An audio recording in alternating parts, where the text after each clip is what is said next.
You've probably noticed them. The people who physically recoil when a camera appears. The ones who always volunteer to be the photographer. The friends who are mysteriously absent from every group photo on social media. While everyone else is capturing moments, they're actively avoiding being captured. And if you're one of these people, you've likely been asked, why don't you just take the picture? As if it were that simple. But there's actual psychology behind this behavior. And it's far more complex than simple vanity or insecurity. Let's examine what's really happening in the minds of people who avoid photographs. The mere exposure effect. Here's something most people don't realize. You've never actually seen your own face. Not the way others see it, anyway. Every time you look in a mirror, you're seeing a reversed image. Your brain has spent your entire life becoming familiar with this mirrored version. Psychologists call this the mere exposure effect. We develop preference for things we're repeatedly exposed to. But photographs show you as others see you, not reversed. And this creates what's called perceptual dissonance. Your brain expects to see the familiar mirrored version, but instead it encounters the true version. The mole that's on the left in the mirror appears on the right in photos. The slight asymmetry you've grown accustomed to is suddenly flipped. Research published in the journal Perception found that people consistently prefer their mirrored images over their true photographs. Your brain has been trained to find the photographic version less appealing, simply because it's unfamiliar. For people who avoid cameras, every photo becomes a confrontation with a version of themselves that feels fundamentally wrong, even though this is exactly how everyone else has always seen them. Self-discrepancy theory. Psychologist E. Torrey Higgins proposed self-discrepancy theory, and it's remarkably relevant here. According to this framework, we hold multiple versions of ourselves in our minds. There's the actual self, who you currently are, the ideal self, who you wish you could be, and the ought self, who you believe you should be.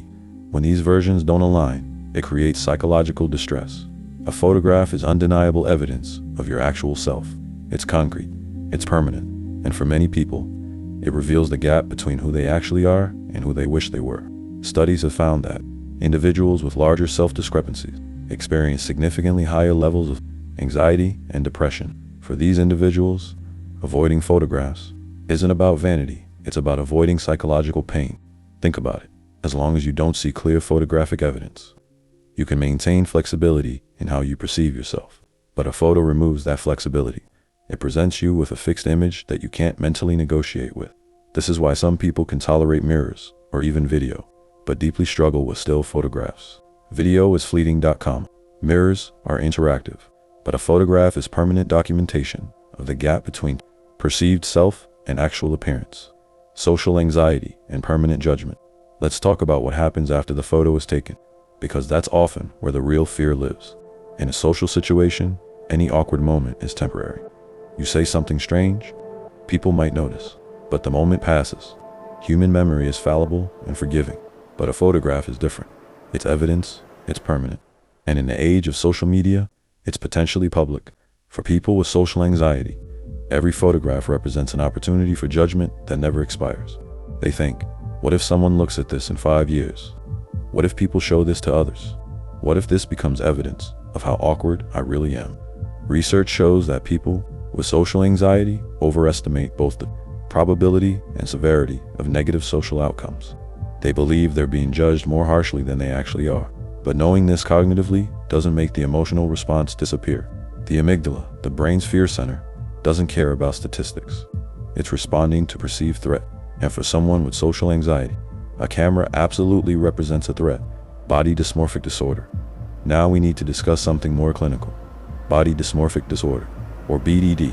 This is a recognized mental health condition where individuals become obsessively preoccupied with perceived flaws in their appearance, flaws that are often minimal or entirely invisible to others.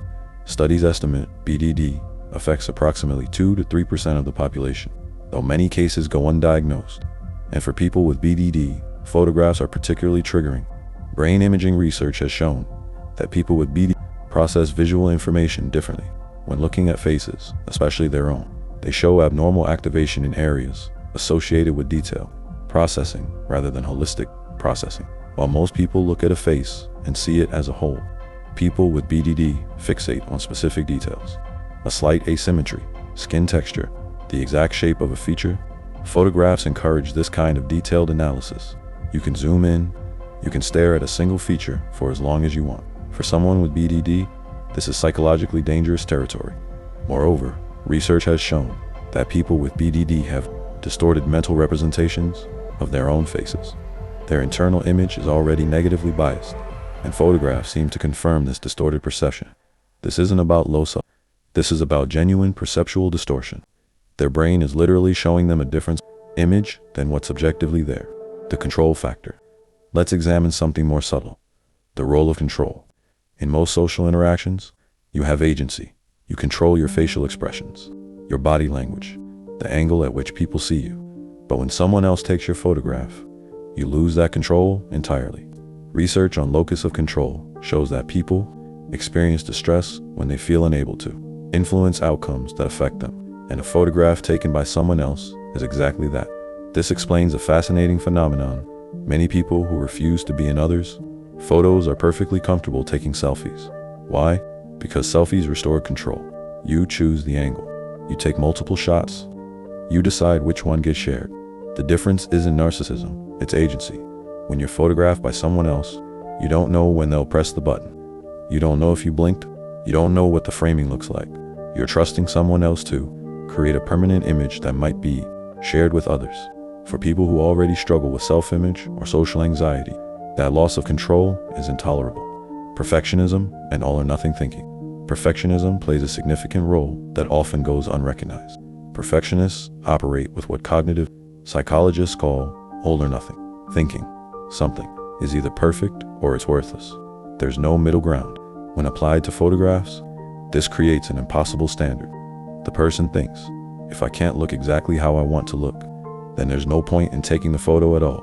Research distinguishes between adaptive perfectionism, setting high but realistic standards, and maladaptive perfectionism, which involves impossible standards and shame when they're not met. People who avoid photos often fall into the maladaptive category. They have a mental image of how they should look, often influenced by edited social media, images or unrealistic beauty standards, and when reality doesn't match, they experience it as failure. Perfectionism often masquerades as high standards, but it's actually a form of self-protection. If you never take the photo, you never have to confront evidence that you're not perfect. Psychologists recognize this as an avoidance behavior, and like all avoidance behaviors, it provides short-term relief while reinforcing the long-term problem. Trauma and conditioned responses. For some individuals, photo aversion isn't about current self-image at all. It's about past experiences. Classical conditioning applies to humans in complex ways. If photographs have been associated with negative experiences, the camera itself becomes a trigger. Consider a child bullied about their appearance in school. Photos. A teenager whose parents constantly criticized how they looked. An adult who had intimate photos shared without consent. In each case, the camera becomes associated with pain or shame. And the brain learns to avoid the trigger. For some people, their reaction to cameras is visceral. It's not a thought process.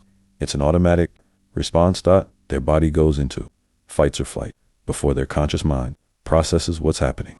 The response persists even when the original threat is long gone. The bullies aren't there anymore, but the conditioned response remains. The philosophical rejection. Not everyone who avoids photographs does so because of insecurity. Some people have made a deliberate choice based on their values. These individuals look at constant self-documentation, curated feeds, and obvious image manipulation, and they consciously opt out. From this perspective, refusing selfies is cultural resistance. It says, I don't need to constantly document my existence. I don't need external validation. Philosopher Susan Sontag argued that photographing something can distance us from experiencing it directly. We experience events through the lens rather than through our senses. People who subscribe to this philosophy avoid being photographed because they believe it reduces lived experience to consumable content. This is fundamentally different psychology than anxiety-based avoidance.